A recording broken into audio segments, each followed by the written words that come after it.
Hello and welcome to Take the Lead.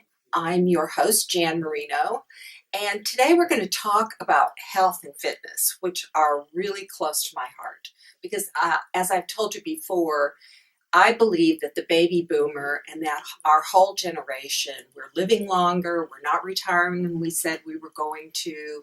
And so what does that mean for our bodies? What does that mean for our spirits? What does that mean for our health? And in my mind, if you're going to live to be 90, that means you're going to have to be able to walk. That's what I think.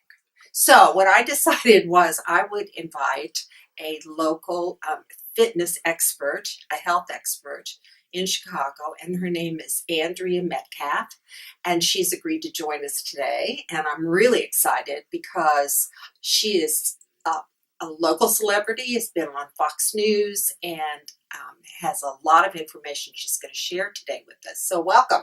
Thank you, Janet. Thanks for letting me be here.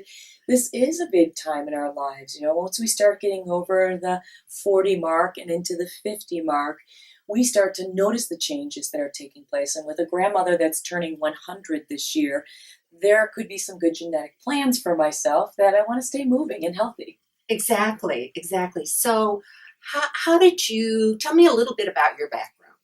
Well, I've been in health and fitness for over 30 years. Yes, over 30 years. And with 3 children, and I've got a best-selling book called Naked Fitness with Vanguard Press, about 13 different fitness DVDs, Today Show, GMA, created a couple of television shows, all in that healthy lifestyle aspect. And being someone who's owned their own gym, trained people, helped people lose weight, lost weight myself, it's been a very exciting time to see the changes and the more awareness, but it's also been very disappointing to see that we're at 68% of the population overweight or obese. Even our pets are overweight.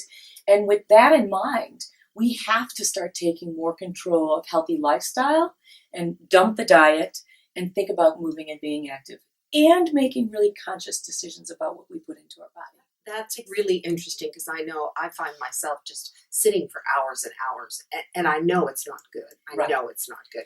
Well, here's another simple way. I call it the 10-minute before or after rule. You eat usually 3 times a day, and if you just do a 10-minute walk before or after each meal, you'll accumulate 30 to 60 minutes of exercise a day, which 30 minutes is what the American College of Sports Medicine recommends. 60 minutes for women's over 40. Remember, ladies, with our drop in changes in estrogen, they are showing research that's telling us we need to be even more active. Yes. Kind of stinky. Get older, you gotta be more active. Stinky's a good word. Yeah, kind of stinky. Well, it's interesting because I think that when we were growing up, we had PE and we had phys ed and we had all those things, and now suddenly you just kind of forget about that, and we are so focused on what we're doing that we forget. I mean, people don't eat lunch, they don't eat breakfast, they don't even take their vacation. So I think we're really out of balance. I know that latest statistic about people taking their vacation in the U.S. really surprised me because I do try and take my time off in my personal days. I feel it's important. I also think we need to start to change how we think about exercise, and let's go with what's showing on TV, like the Dancing with the Stars, getting out there and being active. And I'm not talking about crazy standing on your head, swinging from pipes kind of athletics, but again, that simple activities, even simple stretches, like moving your fingers, moving your hands, moving your ankles and toes. And that's not just for us older people. It's for everyone to really think about that movement. And we can't forget the other part, what we put into our mouths. Exactly. Like, how many fruits and vegetables do you think you need a day? How many do I need? And helpings?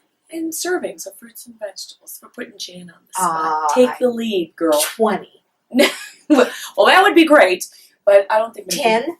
10. It's actually, the government says we need a minimum of 5. And when we get 7 to 9 servings, we cut our risk for heart attack, stroke, and cancer by 50%. Say that again, We please. cut our risk for cancer when we take in 7 to 9 servings of fruits and vegetables a day. And the average American only has 2. Wow. So an apple a day really does keep the doctor away. Wow, that's amazing. It is. And so let's talk about The 4-3-2-1. I told you the 10 before and after for exercise. Right. 4-3-2-1 means you have 4 servings at breakfast, 3 at lunch, 2 at dinner, and 1 throughout the day. And if you can focus on that, because again, we do want a bigger breakfast to start the day. Right. There's research that shows that a bigger breakfast not only starves off hunger and cravings throughout the day, your brain works better. Mm-hmm. But it also shows us that when we have a bigger breakfast, we're more likely to maintain our body weight and lose weight. Well, that's interesting. That was the last thing I wanted to talk about was hydration. I think that we don't understand how much we need to hydrate. It is true. You know, there are those silly stories of having a gallon of water flushes out your electrolytes, and that is true. However, most of us don't get a gallon of fluids a day. Right. And we should focus on alternating beverages with zero-calorie beverages like water, and I'll even say tea or coffee. You know, if it's something that becomes a ritual for you, it's something that you really feel like you can do, I'd say do it. And I would lean away from the zero-calorie sweeteners in the sense of the diet sodas and get more into plain fresh water with a nice lemon or a nice cucumber. You have to train yourself. It doesn't come easy. I understand. I go into some of those drinks myself, but it's working on that continuum of health of always trying to do better. Right. Great. Well, this has been a wealth of information. Let people know how they can get a hold of you, please. Well, you can find me on AndreaMetcalf.com or a myriad places on the web, including womensforum.com. And I want you to take home those key points. The 10-minute before and after rule means get up and get moving before and after each meal. More fruits and vegetables into your diet, and never, please never skip breakfast. Yeah, that's really great advice. Really great advice. Thanks so much. We're going to I'm going to round this up and thank Meat Advisors again for giving us the opportunity to bring you this information. Again, my name's Jan Marino, and you can check me out at highgainco.com and also look up meatadvisors.com. Thank you. See you again real soon.